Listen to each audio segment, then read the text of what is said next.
So in the summer months it's lovely to make bees, and we think about bees and how they're so important for pollinating the flowers and bringing life and honey and so many gifts to us all. And one of the activities that's lovely to do with younger children is making little alder bees. So you can find the alder cones down usually in the wet parts of the forest where streams run and flow, and this is where the alder lives, and they make their seeds in these little cones, so that when the cones fall, they fall into the water, and these cones will float down the water, and that way the seeds will get lodged in the banks of the river or stream further down. So you're going to need for this activity some alder cones, some yellow felting wool, some thread of some kind, preferably thin, and some white tissue paper. You can also use some kind of white mesh cloth as well, can be used for this. So it's a very simple activity. You just get a little bit of the yellow wool, and then it's a little bit like spinning. You get all the fibres to go in one direction, and then using your fingers and thumbs you twizzle. You can kind of tease out the fibres, make them a bit thinner depending on how thin you want your stripe to be. Get my alder cone and just break off the little stem. I'm going to leave one end blank so that it's like a little face of the bee, and then just twist the stripy wool around the cone, and it just sticks really well because the cone kind of catches the wool really nicely.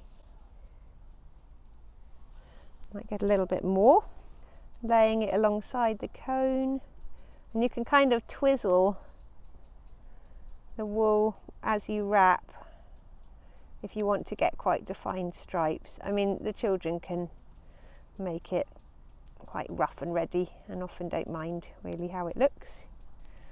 And might snip that bit off, or could just pull that little bit off at the end, and then just kind of wind it on, and it should just go into the cone. So there's the body of the bee. They're quite nice because of the wool, they're almost a little bit fluffy as well. So then I'm going to make the wings.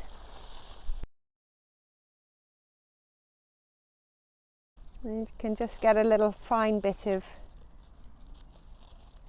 tissue and then just round off each end of the tissue. This looks quite delicate, but the children actually quite get into using a pair of scissors, and it's not difficult. So just make a shape a bit like that, and then you can actually just twist it in the middle to make the wings, like that. The next bit I would say is the fiddliest bit, so the children should be easily able to make those two separate parts of the bee, but the tying them on can be a little bit tricky. I mean, sometimes they can find a little bit of a stick and kind of poke the wings in the middle, if they can find a place on the cone to do that. That can work out, but they'll almost definitely need help tying the string.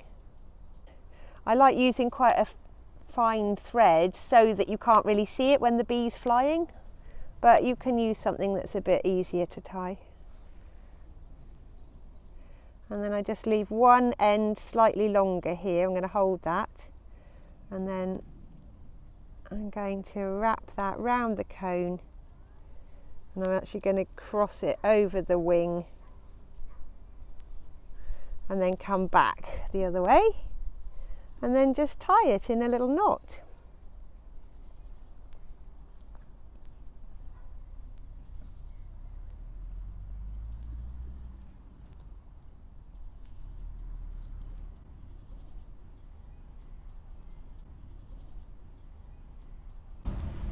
And then once that's tied, you can just give that little snip, and you can kind of rearrange the wings a little bit more so that they lie in a good way. And that little bee can then be tied onto a stick or even onto a little mobile. And it's ready to fly.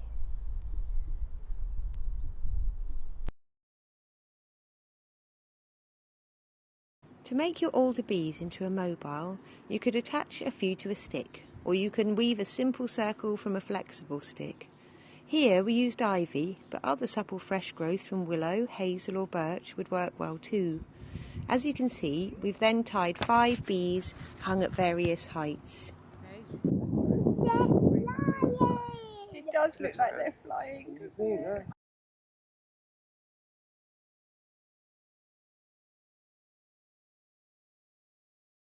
This is a lovely activity to connect the children to the alder tree, and it's especially lovely to go and collect the cones with them down by the streams in the woodlands, and then they'll really get to see the alder in its place. And it's the only broadleaf tree that has cones in this way, so it's a very special tree. And of course it really connects the children with the bees, and it's so important that we have the knowledge and love for the bees. The children love to take their bees on a journey, visiting the flowers, enjoying helping their bees gather the precious nectar. This also brings their awareness to the flowers that are blooming at this time of year.